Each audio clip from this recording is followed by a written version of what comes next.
Hi, you guys. I'm back with another chapter book, and I just want to remind you that chapter books lots of times don't have pictures on every page, kind of like Zoe and Sassafras. There weren't really any pictures to show you, so you have to use your imagination and think about what the characters might look like or what the setting might look like, where the story is taking place. The chapter book I'm going to start reading to you today is called Frog and Toad Are Friends, and this one does have pictures pretty much on every page, so I will hold the pictures up after I read each page. Excuse me.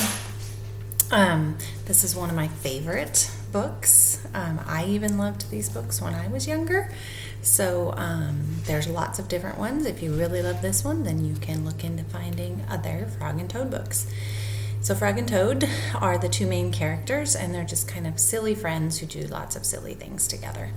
So here we go. Frog and Toad Are Friends by Arnold LaBelle. He wrote the picture, or drew the pictures and wrote the words. So he's the author and the illustrator.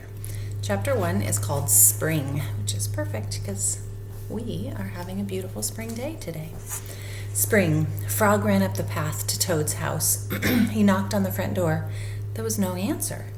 "Toad! Toad!" shouted Frog. "Wake up! It is spring!" "Blah!" said a voice from inside the house. "Toad! Toad!" cried Frog.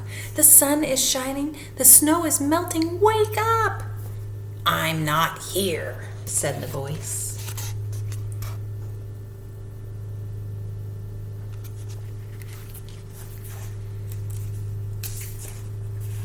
Frog walked into the house. It was dark. All the shutters were closed.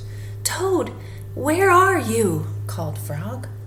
"Go away," said the voice from a corner of the room. Toad was lying in bed. He had pulled all the covers over his head. Frog pushed Toad out of bed. He pushed him out of the house and onto the front porch. Toad blinked in the bright sun. "Help!" said Toad. "I cannot see anything." Toad really does not want to get out of bed, does he? "Don't be silly," said Frog. "What you see is the clear, warm light of April, and it means that we can begin a whole new year together, Toad." "Think of it," said Frog. "We will skip through the meadows and run through the woods and swim in the river. In the evenings, we will sit right here on this front porch and count the stars." "You can count them, Frog," said Toad. "I will be too tired. I am going back to bed."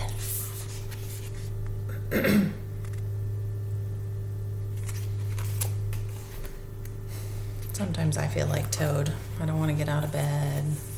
It's a good thing we all have friends like Frog who can encourage us to do stuff, huh? Toad went back into the house. He got into bed and he pulled the covers over his head again. "But Toad," cried Frog, "you will miss all the fun." "Listen, Frog," said Toad. "How long have I been asleep?" "You have been asleep since November," said Frog. "Well then," said Toad, "I will sleep a little more sleep will not hurt me. Come back again and wake me up about 1/2 May. Good night, Frog."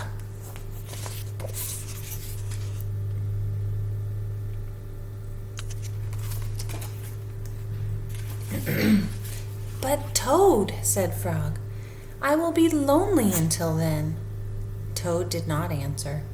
He had fallen asleep. Frog looked at Toad's calendar. The November page was still on top. Frog tore off the November page. He tore off the December page, and the January page, and the February page, and the March page. He came to the April page. Frog tore off the April page, too. I think Frog might be trying to trick Toad into thinking that it's later in the year than it is. Then Frog ran back to Toad's bed. "Toad, Toad, wake up! It's May now!" But it wasn't really, huh? He just tore off April's calendar. "What?" said Toad.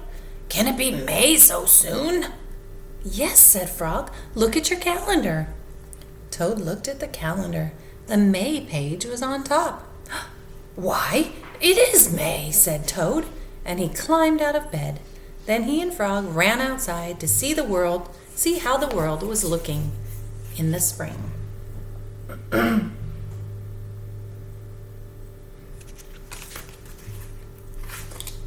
That is the end of spring.